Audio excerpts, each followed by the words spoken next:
Selamat siang anak-anakku sekalian. Salam, kita boleh jumpa pada hari ini, pada sesi yang ketiga dengan materi Prakarya Kewirausahaan atau PKU. Ya. Sebelum kita lanjut, saya hendak memperkenalkan diri saya karena masa PLS Ibu belum sempat memperkenalkan diri. Jadi alangkah baiknya Ibu akan memperkenalkan diri dulu. Nama Ibu Weniria Pindongo SPD, berdomisili di Yosi. Ya. Dan mari kita lihat materi kita. Dan sebelum lanjut saya akan mengabsen kalian, dan sementara materi jalan kalian juga melakukan absen diri di kelas 10. Kami bersyukur kalau awalnya ini boleh berjumpa dengan anak-anakku sekalian di kelas 10 karena Anda boleh memilih SMA GKST 2 Tentena untuk kami dapat didik, belajar untuk mencapai masa depan yang lebih baik. Nah, mata pelajaran prakarya kewirausahaan, mengapa itu harus ada pada K13? Karena kewirausahaan sekarang menduduki pendapatan yang sangat besar di negara kita. Nah, tujuan pembelajaran untuk prakarya kewirausahaan ini atau PKWU, di mana agar siswa dapat memahami, menghayati pentingnya menjadi seorang wirausahawan.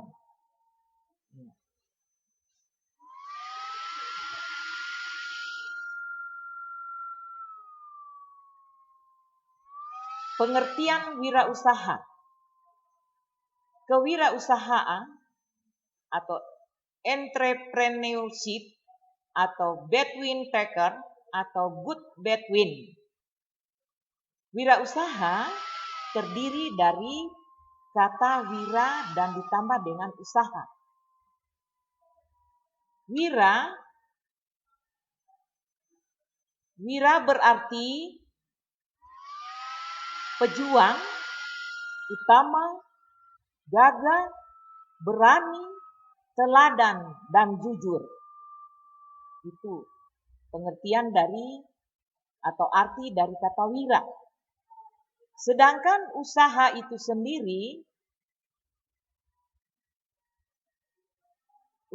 sendiri berarti kegiatan yang dilakukan. Artinya,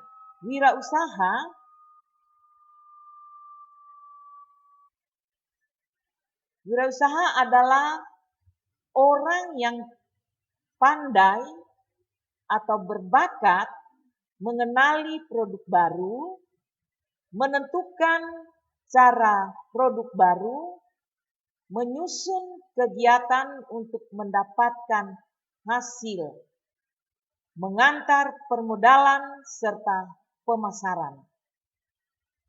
Dari pengertian atau dari arti wirausaha itu sendiri, kita boleh dapat simpulkan atau wirausaha bahwa kita harus berjuang, berani, jujur, melakukan sesuatu hal yang baru atau menghasilkan produk yang baru untuk mendapatkan, menambah pendapatan atau dapat mendobrak kehidupan dari keseharian kita. Menurut para ahli, menurut Drucker pada tahun 1959, kewirausahaan adalah suatu kemampuan untuk menciptakan sesuatu yang baru. kewirausahaan adalah suatu kemampuan untuk menciptakan suatu yang baru.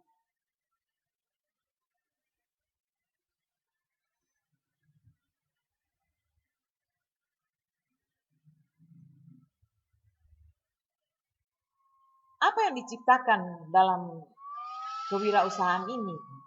Tentu ada hal-hal yang baru yang bisa menambah kehidupan kita, menambah pendapatan keluarga kita. Ya, jadi kita boleh membuat hal-hal yang baru untuk menerobos perekonomian keluarga kita, perekonomian daerah kita, bahkan perekonomian bangsa kita. Jadi itu kalau wirausaha. Nah, menurut Seymour pada tahun 1996, kewirausahaan adalah suatu proses penerapan kreativitas dan inovasi dalam memecahkan persoalan dan menemukan peluang untuk memperbaiki kehidupan. Tadi Ibu sudah katakan, apa itu hal yang baru kita buat?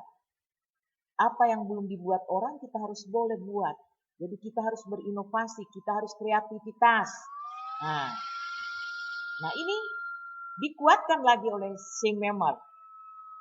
Dalam proses penerapan kreativitas dan inovasi dalam memecahkan persoalan dan menemukan peluang untuk memperbaiki kehidupan.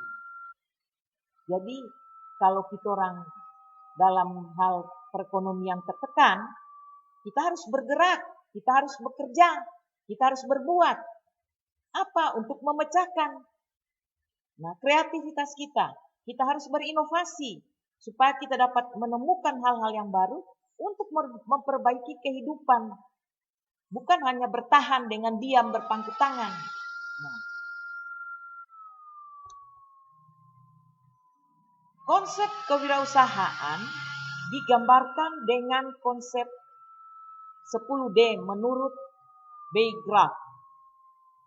Apa itu 10D? Yang pertama, dream. Mempunyai visi terhadap masa depan, mempunyai visi terhadap masa depan, mampu mewujudkan impian yang baik, disingkat dengan SMART. Apa arti SMART? Yang dikatakan tadi 10D yang pertama ini. Jadi kita orang kalau membuka wirausaha, kita harus mempunyai visi. Nah, visi yang pertama, kita harus mampu mewujudkannya impian yang disingkat dengan SMART. Jadi kita harus bagaimana supaya mendobrak perekonomian keluarga ini bisa menjadi baik. Nah, kita harus punya mimpi. Oh, saya harus berbuat seperti ini. Oh, saya harus membangun perekonomian keluarga saya dengan bertani misalnya. Tapi bertani yang bagaimana? Bertani yang intelektual. Ya. Dengan berarti bisa menghasilkan penghasilan yang lebih besar. Jadi itu mimpi. Kita mempunyai visi. Disingkat dengan SMART, ada SMART. Apa arti dari SMART tadi? Yang pertama, spesifik. Artinya, mimpi Anda itu harus jelas mengenai apa yang Anda inginkan. Nah, tadi saya katakan, bertani lebih baik. Bertani yang bagaimana? Harus dipelihara, harus dipupuk. Kalau selama ini tidak pakai pupuk, ya jadi harus dipupuk, harus bergiat. Nah, yang berikut, mensurable. Apa itu impi kita yang mensurable? Impian yang harus terukur. Jangan bermimpi yang muluk-muluk, yang besar-besar, sementara kita tidak mampu untuk berbuat. Kalau kita hanya bisa buka wirausaha, membuat kerajinan tangannya, itu yang kita buat. Kalau kita hanya bisa buat ahli di bidang memasak, ya kita harus buka warung. Itu yang measurable. Berarti impian kita itu harus dapat kita ukur. Yang berikut, achievable. Apa itu impian yang achievable? Anda harus dapat raih. Impian Anda itu harus Anda dapat raih. Harus dikerjakan, harus dilaksanakan. Jangan sudah ada mimpi tapi diam-diam, tidak akan datang dengan sendirinya. Tidak akan terselesaikan persoalan ekonomi. Ekonomi keluarga, mau ekonomi daerah, tidak akan dapat. Nah, realistik. Mimpi kita harus realistis. Apa itu artinya mimpi yang realistis? Impian Anda harus masuk akal. Nah, tadi Ibu katakan jangan muluk-muluk. Jadi harus masuk akal. Bisa saya buat atau tidak? Nah, yang berikut, yang terakhir dengan SMART tadi, aim. Nah, impian Anda itu haruslah memiliki garis waktu. Harus ada time-nya, ada waktunya.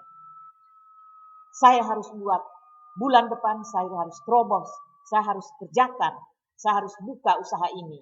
Nah, itu. Yang berikut, yang 10D tadi. Decifenis. Apa itu Decifenis dari graf tadi yang 10D dalam arti kewirausahaan tadi? Tidak bekerja lambat, membuat keputusan berdasarkan perhitungan yang tepat. Jadi tadi menurut yang SMART itu ada time-nya. Jadi keputusan yang kita buat harus tepat dan kena sasaran. Nah, berarti ada memang kemampuan kita. Nah, dan yang ketiga, DOTS. DOTS ini membuat keputusan, jangan hanya dibuat keputusan tapi tidak dilaksanakan. Kalau kita mengambil keputusan bahwa saya mempunyai keahlian untuk memasak, jadi saya harus habis saya sekolah di SMA, apa yang saya harus buat? Saya masuk kuliah di chef. Tidak apa, atau di perhotelan. Karena apa? Saya harus mempermahir keahlian saya sebagai seorang chef ahli untuk memasak, membuka warung. Nah, itu. Jadi harus ada keputusan. Dan kita harus laksanakan. Nah, yang keempat, determination. Apa itu determination? Melaksanakan kegiatan dengan penuh perhatian. Jadi kalau kita berbisnis, apa yang kita buat harus benar-benar kita penuhi perhatian kita. Terfokus di situ. Tidak boleh kerjakan yang lain lagi. Kita harus kerja di situ. Kita harus buat. Ya, kita harus laksanakan. Yang kelima, dedication. Yang kelima, kita harus mempunyai dedikasi. Dedikasi yang bagaimana? Nah, kita harus mempunyai dedikasi yang tinggi. Dan yang keenam, devotion. Mencintai pekerjaan yang kita miliki. Apa yang sudah menjadi keputusan, kita harus cintai, kita harus jaga. Bahwa ini benar-benar untuk membantu perekonomian kita. Jadi kita harus cintai pekerjaan kita. Dan yang ketujuh, details. Memperhatikan faktor-faktor kritis secara rinci. Jadi kita lihat, ada waktu-waktunya mungkin apa yang kita buat ini ada kritis. Ya, ada cuma sedikit pelanggan yang hadir atau ada yang cuma sedikit yang meminati apa yang kita buat. Jadi kita harus perhatikan hal-hal itu. Ada kita lihat, oh bulan-bulan begini rame kunjungan pada warung kita kalau kita buka warung makan, kalau kita buka satu keahlian kita atau membuat usaha yang lain, kita harus cintai itu. Kita harus lihat, kita harus, oh bulan begini banyak yang pesan. Dan yang ke-8, destiny atau bertanggung jawab terhadap nasib dan tujuan yang dicapai. Jadi apa yang kita buat, kita harus bertanggung jawab dengan apa yang kita buat itu. Dan tujuannya harus kita capai semaksimal sesuai dengan apa yang kita inginkan tadi. Dan yang 9 dollars. Yang ke-9 dollars. Modal bukan hanya uang.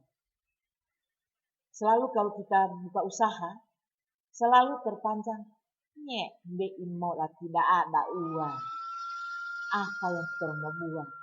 Kita orang memang cuma hidup begini, tidak ada uang kita mau pakai. Kita harus buka. Kita sudah harus buka. Kita harus buka komitmen. Kita punya komitmen bahwa modal itu bukan hanya uang. Dengan tenaga saja, dengan kemauan kita akan sukses. Asal kita laksanakan. Dan yang terakhir adalah distribution atau distribusi. Nah, kita harus mendistribusikan kepemilikan kita terhadap orang yang kita percayai. Ketika kita melaksanakan itu kewirausahaan, usaha yang kita minati, yang usaha yang kita jalankan, kita harus ada kerjasama, kita harus percaya orang lain. Nah, kenapa? Karena yang membantu mendistribusikan juga adalah orang lain juga yang membantu kita supaya kita berhasil. Nah, itu pengertian perkenalan kita yang pertama ini di dalam hal kewirausahaan sehubungan dengan pengertian wirausaha itu sendiri. Nah, minggu lalu Ibu ada kasih tugas sama kalian, yaitu menuliskan seorang wirausaha yang berhasil, yang Anda kagumi. Ada kan anak-anakku sekalian, kelas 10 semuanya?